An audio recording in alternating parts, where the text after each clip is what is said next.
Shalom, Ibu Bapak yang dikasihi Tuhan, selamat bertemu kembali dalam acara Santapan Rohani pada hari ini.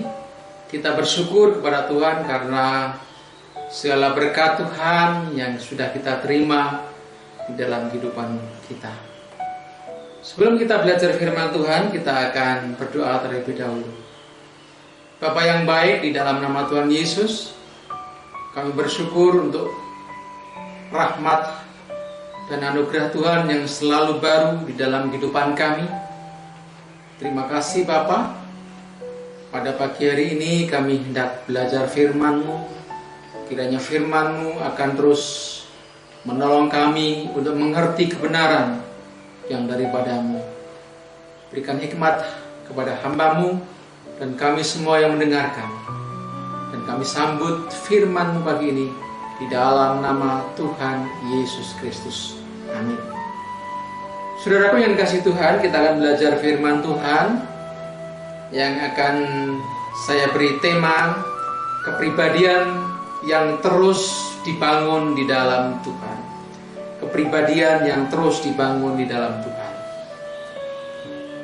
Dasarnya adalah dari Kolose 2 ayat 6 sampai dengan 15. Nanti Bapak Ibu Saudara bisa membaca sendiri. Saya akan membaca natsnya saja, yaitu Kolose 2 ayat yang ke-7. Demikian firman Tuhan. Hendaklah kamu berakar di dalam Dia dan dibangun di atas Dia. Hendaklah kamu bertambah teguh di dalam iman. Hendaklah hatimu melimpah dengan syukur. Amin.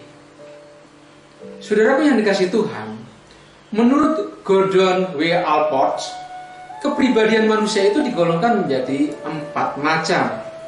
Yang pertama adalah melankolik, kemudian yang kedua adalah kolerik, yang ketiga adalah sanguin, dan yang keempat adalah phlegmatik.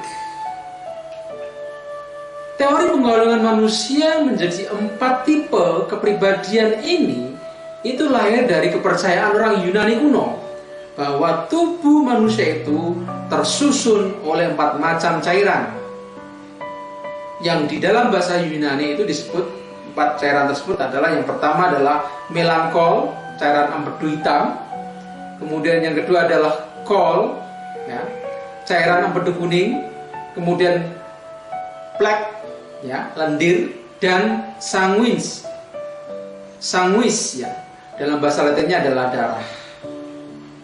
Menurut mereka, saudaraku, setiap orang memiliki kecenderungan kepribadian tertentu sejak lahir karena perbedaan komposisi cairan-cairan tersebut.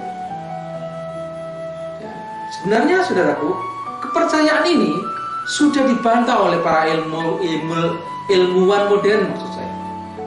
Namun sistem penggolongan meskipun sudah dibantah ini masih populer, terutama di kalangan kaum awam, orang-orang yang biasa menggunakan penggolongan ini. Dan ini adalah merupakan satu hal yang seringkali bertentangan. Tetapi kalau dijadikan sebagai bahan diskusi, ya tidak masalah, ya. Tetapi saudara yang dikasihi Tuhan, seringkali terjadi bahwa klasifikasi ini dijadikan alasan orang untuk tidak mau memperbaiki diri sendiri. Mereka berdalih, mereka berkata, saya lahir dengan kepribadian begini, jadi memang saya lemah dalam hal ini. Ini sebagian banyak orang berkilah seperti itu. Jadi dia seolah-olah tidak mau berubah karena memang kepribadian saya seperti ini. Saya lemah dalam hal ini.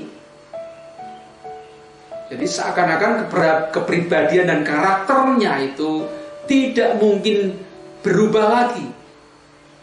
Padahal saudaraku, setiap manusia terus berubah sepanjang hidupnya.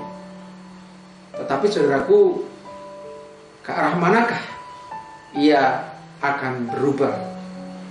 Alkitab mengajarkan bahwa kita sebagai umat Allah harus berubah semakin sempurna. Sebab setelah Kristus menebus kita, kita dipanggil untuk dibangun di atas Dia. Ayat yang ke-7. Untuk semakin berpusat dan semakin sempurna di dalam Dia. Jadi, saudaraku yang dikasihi Tuhan, selama kita belum memiliki kepribadian seperti Dia, kita harus terus memperbaiki diri. Dengan pertolongan Roh Kudus, kita tekun mengejar kesempurnaan, membangun karakter mulia, meninggalkan kecenderungan yang kurang mulia, menjadi dewasa rohani, dan menjadi saluran berkat bagi orang lain. Bagaimana, saudaraku, kita dapat merubah kepribadian kita? Sesuai dengan firman Tuhan, ayat yang 6 dan 7, ayat yang ke-6 dikatakan, kamu telah menerima Kristus, Tuhan kita. Karena itu hendaklah hidupmu tetap di dalam Dia. Ayat yang ke-7, hendaklah kamu berakar di dalam Dia dan dibangun di atas Dia. Hendaklah kamu bertambah teguh dalam iman yang telah diajarkan kepadamu, dan hendaklah hatimu melimpah dengan syukur. Ada 5 kata kerja, saudaraku. Yang pertama, menerima Kristus. Yang kedua, tetap di dalam Dia. Yang ketiga, berakar di dalam Dia. Yang keempat, dibangun di atas Dia. Dan yang kelima, bertambah teguh di dalam imanmu. Menerima Kristus adalah kita sudah menerima Kristus. Yesus itu adalah juru selamat kita pribadi.